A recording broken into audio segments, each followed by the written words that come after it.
25 million people.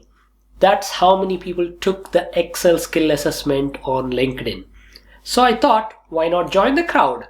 So today we're going to take the Excel skill assessment on LinkedIn, figure out what this test is all about, and see how I do. Let's go.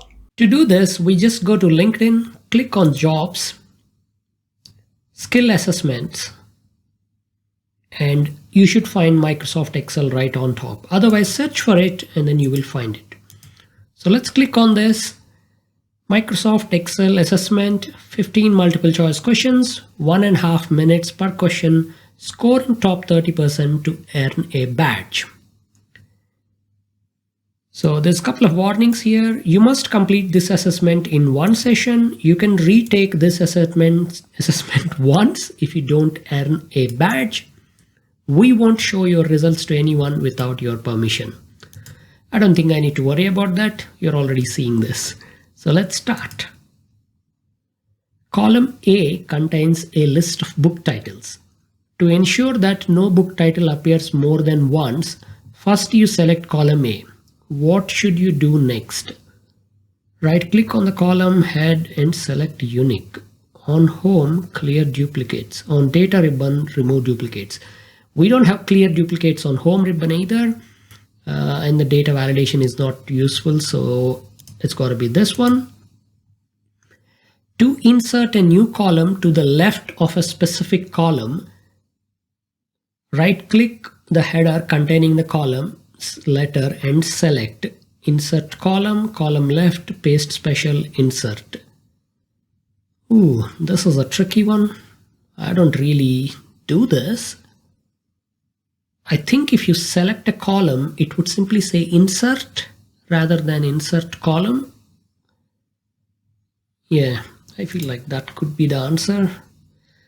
This is one of those questions that you almost never have to think about, because this is not really like an actual skill that you need to insert columns. We'll see. You select cell A1, hover the pointer over the cell border to reveal the move icon. Then drag the cell to a new location. Which ribbon commands achieve the same result? Okay, so we are moving a cell. So it's kind of like cut and paste. You want to be able to restrict values allowed in a cell and need to create a drop-down list of values from which users can choose which feature you would use. Obviously, data validation. This is something that I think is a valuable skill. In this worksheet, how are cells A2 to D2 related to cell C4? Ooh, a formula and a PMT formula there. So A2 to D2, that's those 4. And then this is the result. Well, I think those are all like the predecessor or the dependent or kind of like cells. Cells A2 to D2 are dependents of the cell C4. Comments, no. Source of an error, no, there is no error. Precedents of the formula in cell. So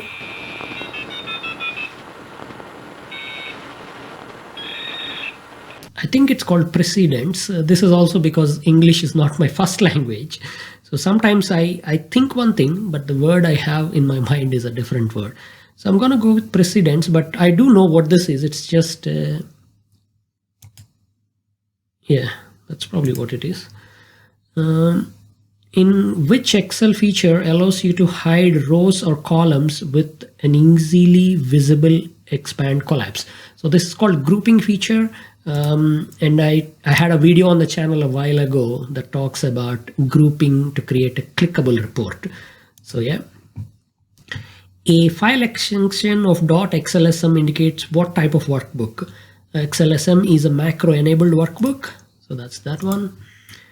Given the image below, what happens if you type P into cell A6? It P's? Sorry, that's a silly joke. So if I type P, I would get a drop down that shows me Perez, or I kind of not drop down, but it would auto suggest Perez as the option immediately. Yeah. Oh, so there's two confusing options here. The word Perez appears and immediately the active cell moves down. So that's not what happens. When you type P, it appears, but you can edit the cell. So that's the one. You want to restrict values entered in a cell to a specified set, such as hop, skip, jump. Which type of data validation you would use? List.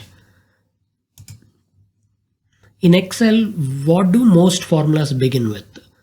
Most of them begin with equal to, but do you know that you can actually have minus or @ symbol as well when you are starting a formula? You have a column of dog breeds that are in capital letters. What function would you use to convert those dog breeds so that only the first letter of each word is capitalized? That's the proper function. We don't have sentence or title case in Excel. We do have upper. Cell D1 contains value 7.877. You want D1 to display 7.9, but keep the original number in calculations. How do you accomplish this? So we can either decrease the decimal. That's one option. We can't use round function because that would basically make a new value in a different cell. I think we want to keep the value in D1 displayed there itself. So yeah, twice is the option, I guess.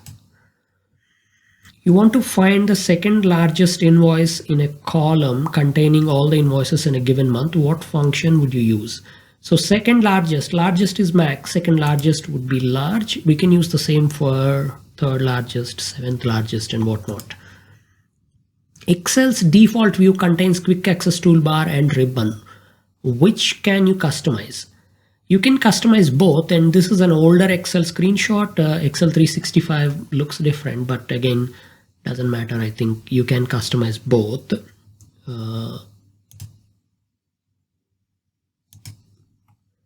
In this worksheet, cell E5 contains the formula equal to $A $5. If you drag E5 down to E6, what happens to E6?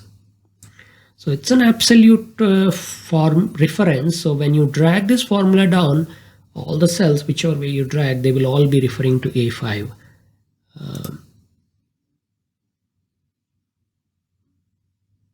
Yeah. So there is the AssessMend. Ooh, I'm in the top 5%.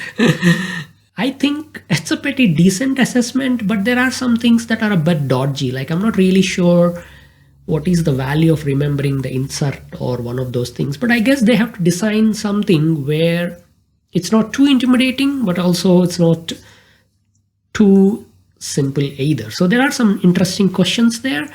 I would probably add a question or two about pivot tables and maybe a question on chart, and take out some of those really simple ones, like what happens when you move a cell, what is it equal, like copy, cut, paste. Those are of not much value. So if you are using Excel, then learning a little bit about pivots and charts are also helpful. So we haven't seen any of those questions there. Yeah, but all in all, it's a good experience. It's a fun one. Yeah, let me know if you take this assessment, how you are performing in the chat. And if you want to come and say hello to me on LinkedIn, my LinkedIn link is in the video description. And if you want to improve your Excel skills beyond what this assessment is and do something real world, like practical day-to-day stuff in Excel, then check out this video, wherever that appears, that gives you a proper beginner to pro Excel lesson on all the practical things that you do on a day-to-day basis. I'll catch you in one of these places. Bye.